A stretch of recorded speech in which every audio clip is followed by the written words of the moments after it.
Takže zdárek lidi, máme jméno Drazík a tímto vás vítám u třetího dílu z Hearthstoneu, ale u prvního dílu s mluveným komentářem a dnes nebudeme hrát. Dnes se podíváme, co jsem vlastně dostal za rank 10, který jste vlastně mohli vidět, jak jsem ho hitnul v druhém díle. Jsou 4 minuty po půlnoci 1.11., takže nová sezóna a my si teda koukneme, co jsem dostal. Byl jsem v top 9%. To je celkem pěkný. Tak my se tady krásně otevřeme. Tady máme tu bedničku 10, jo. Minulou sezónu jsem otevíral bednu s 15 a teď otevírám 10, tyjo, úplně krejgazm, tyjo. Úplně jsem z toho šťastný. 5, tak dobrý, tady by měl být cardback. Je celkem pěkný, asi ho budu používat na toho mága, já nevím, uvidím, jak mi přinese štěstí. Tak a začneme asi takhle od spoda. 5 dustů, no tak to je fakt paráda. Rareka, zlatá na šamana, nevím, no, uvidím, jestli ji budu hrát. Freezing Trapa na Huntera, to si nejsem jistý, jestli ji mám nebo ne. A poslední na Priesta.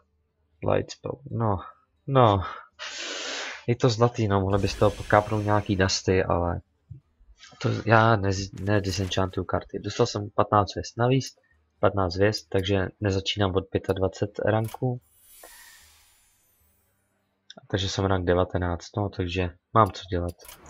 Konce, jak jsem tady, ale oni jsou přihlášený a mám tu 3 hry za šamana. No, šamana moc nehraju, tak si to rovnou takhle. A paladin, no, to by se mohl dát v brawlu. Jinak můžete si všimnout, že mám 49 peků. A o tom bych chtěl vlastně mluvit i v tomhle díle, budu na to dělat ještě hafodílu a budu to psát možná i do každého popisku. Už vlastně tenhle ten den je začátek 3. měsíce, co sbírám peky.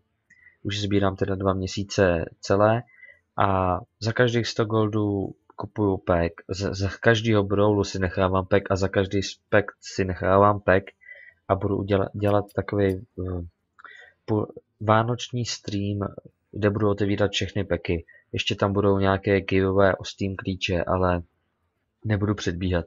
Jenom abyste o tom věděli, budu to streamovat na Twitchi, na YouTube to se mi nějak moc nezdá a na Twitchi mám účet a jak už natáčím přes OBS, tak už to mám jakoby všechno udělané.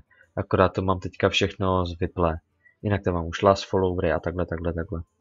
Takže to bude asi k dnešnímu dílu všechno. Já vám teda děkuju, že jste se na tento díl podívali. Pokud by vás zajímalo ještě ten deck, kterým jsem hitnul rank 10, jako je to o náhodě, já pořád tvrdím, že to je o náhodě na karty. A já rankedy jsem hrál zatím jenom s tímhle magem, mám tam 251 vinů, tak se můžete podívat. Měl to být tempo mage, ale já jsem si ho pak doupravil, protože jsem na to neměl karty. Jo, já si jenom tady, takže tady je ten deck. Přinejmenším si to stopněte, jestli jsem na vás moc rychlý. Já si tady jenom kouknu, že takže zlatý free strap jsem neměl, paráda. Ten cel 4, ne, jo. Light spawn, taky dobrý. Možná se, no nevím, no napísal taky celkem dost karet, uvidím. A na šamana to ten. Tak. Další karty do balíčku a na disenchant nemám žádný, paráda. Takže to bude asi pro dnešní díl všechno. Já vám děkuju, že jste se na tento díl podívali. Má to sice 4 minuty necelý, ale to důležité jsme už zvládli. Takže budu se určitě na vás těšit o Vánocích, jestli si uděláte čas. Pokud budu vědět, že na ten stream nepřijde dost lidí, tak to můžu dělat ještě o vánočních svátcích. Takže zatím ahoj a uvidíme se teda u dalšího dílu, kdy budu hitovat legendu, nebo uvidím, jestli co budu natáčet. Takže mějte se, ahoj.